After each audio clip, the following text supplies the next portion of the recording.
Hi, I'm Kim Chang with Coldwell Banker Westburn Realty of Canada. I'm here down in Las Vegas at our Coldwell Banker International Convention.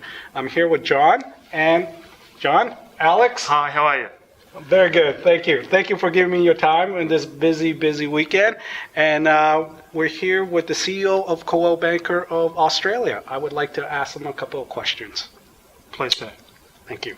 So the first question I have is, of course, in Canada and in Australia have a very similar political and economic type of climate. How does that influence our real estate market? How does that influence Australian market? And yes, go ahead. Certainly.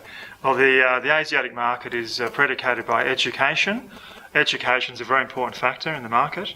And the families will come to Australia, they'll send their children to the universities, and at the same time they'll buy a prestige property or an investment for their children to stay in while they've been educated. Mm-hmm. And when the parents come visiting, they've got a lovely prestige property to stay in.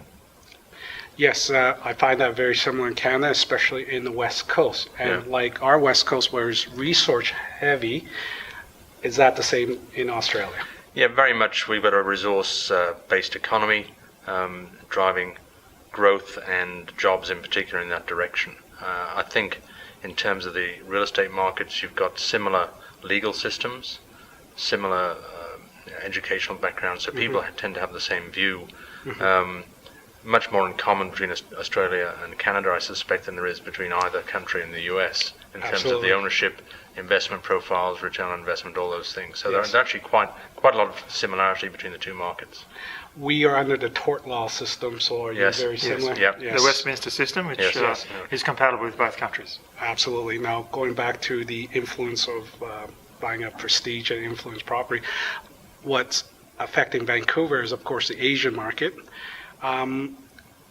How's that reflecting in Australia? John? I think you'd find that, again, there's a lot of parallels.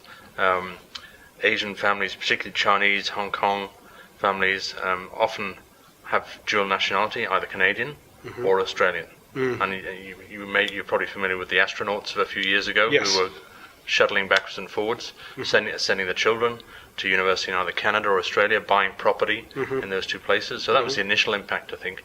Now we've got Asians, and particularly Chinese, looking at a bigger picture, bigger investments, buying more expensive properties. Australia certainly is becoming an educational holiday destination and a source of resources for the Chinese market. So they've got three reasons to be looking at it from an investment point of view. Again, very similar to Canada, I think, where you've got skiing, you've got resources, and you've got education. And people from that part of the world want to go and see the big wide open spaces as well. So again, a lot of similarities there in terms of looking at the overall investment proposition.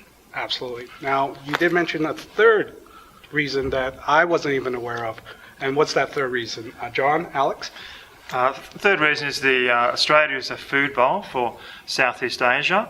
In the past couple of months and couple of years, diversification into the agricultural sector is occurring, with many Chinese companies looking at industrial and farming agricultural opportunities for the future. So the long-term vision is Australia is certainly a place where Asian investment will occur. Wow. Well, thank you. Thank you very much, John. John. Welcome. Thank you. Great to meet you. Yeah. Nice to meet you, Come too. down to Australia when you're ready. Absolutely. Absolutely.